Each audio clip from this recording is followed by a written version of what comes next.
have superpowers, I can save the earth. Last year, we set a target to collect 50 tons of recyclable material. I'm proud to share to you, we have surpassed that target, exceeding our original goals of 50%.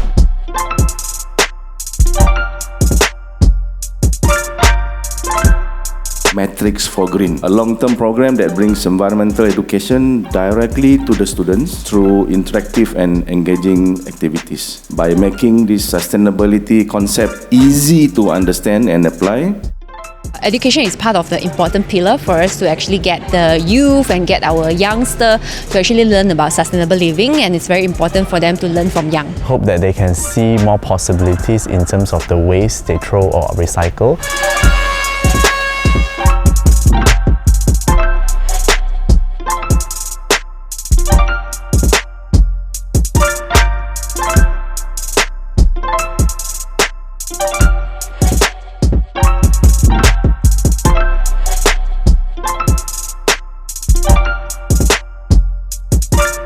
I feel happy today. Seronok. The games are really fun. It's interesting and meaningful. I get to learn a lot of new things about recycling. I also learned that say no to plastic. Akan kongsi pelajaran kepada kawan-kawan saya dan adik-beradik saya. It has really been my favorite day ever. Sustainability isn't just a one-off activity. At the end of the day, sustainability isn't about doing one big thing. It's about many people taking small steps together. And that's what Matrix for Green is all about.